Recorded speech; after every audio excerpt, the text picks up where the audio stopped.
ओम नमः शिवाय। दोस्तों, कई बार हम परिस्थितियों के कारण या फिर भावनाओं में बहकर कुछ ऐसे फैसले कर देते हैं जिससे हमारे कर्म पर प्रभाव पड़ता है। आपको कर्म क्यों करना चाहिए? यही कथा का सार भगवान शिव और किसान की कथा की कहानी में आगे हम आपको बताने वाले हैं। दोस्तों, कहानी में आगे बढ़ने से पहले हमारे channel Umesh Dhote motivational quotes को लाइक, सब्सक्राइब और शेयर ज़रूर करें ताकि इसी तरह की भक्तिमय और मोटिवेशनल वीडियो आपको देखने को मिले। दोस्तों, भगवान श्री कृष्ण ने कहा है कि कर्म करो। हम सभी व्यक्ति को अपना काम बड़ी निष्ठा और निस्वार्थ भावना से करनी चाहिए। गीता में भी भगवान श्री कृष्ण ने कहा है कि कर्म करो क्योंकि फल की चिंता मत करो, क्योंकि कर्म करना ही व्यक्ति के अधिकार में है।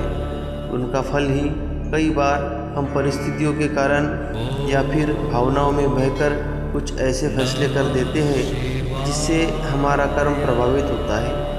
आपको कर्म क्यों करना चाहिए, ये भगवान शिव और किसान की कथा सुनते ही आप समझ जाएंगे। दोस्तों, एक बार भगवान शंकर पृथ्वीवासियों पर कुपित हो गए, नाराज हो गए और माता पार्वती को साक्षी मानकर संकल्प किया कि जब तक पृथ्वीवासी नहीं सुधरेंगे तब तक वे शंख नहीं बजाएंगे। देव जानते थे कि शंकर भगवान शंख बजाएंगे तभी बरसात होगी। इससे घोर अकाल पड़ गया। पानी की एक एक बूंद तक लोग तरस गए। धरती पर ताहिमाम मच गया। ऐसे में एक दिन भगवान शंकर पार्वती आकाश में विचरण कर रहे थे तो उन्होंने एक अजीब दृश्य देखा कि एक किसान भरी दोपहरी में चिलचिलाती धूप में खेत की जुताई कर रहा था। पसीने में नहाया मगर अपनी धुन में बहुत मगन।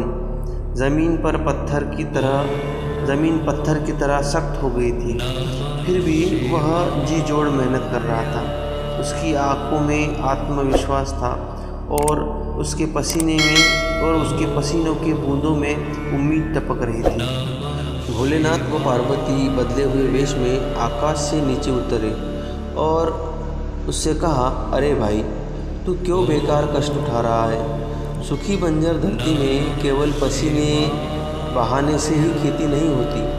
किसान ने हल चलाते चलाते ही जवाब दिया, हाँ, बिल्कुल ठीक कह रहे हैं श्रीमान, मगर हल चलाने का गुण भूल न जाऊँ, इसलिए मैं हर साल पूरी लगन के साथ जुताई करता हूँ। जुताई करना भूल गया तो केवल वर्षा से ही खेती हो सकेगी क्या? मेहनत का अपना ही परम आनंद है। मैं लोभ के लिए खेती नहीं करता। किसान की बात सुनकर महादेव को भी लगा कि मैं भी तो परम आनंद की अनुभूति के लिए ही शंख बजाता हूँ। मुझे भी शंख बजाए एक अरसा बीत गया है। कहीं शंख बजाना भूल तो नहीं गया? उन्होंने तुरंत अपनी झोली से शंख निकाला और जोर से फूंका।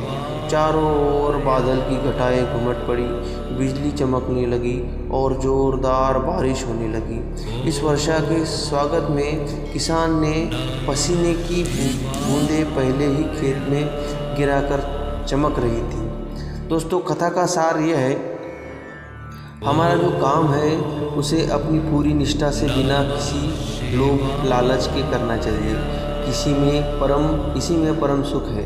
दोस्तों, चैनल को सब्सक्राइब और वीडियो को शेयर ज़रूर करना। जय श्री शिवाय, नमः शिवाय, जय शिव शंकर।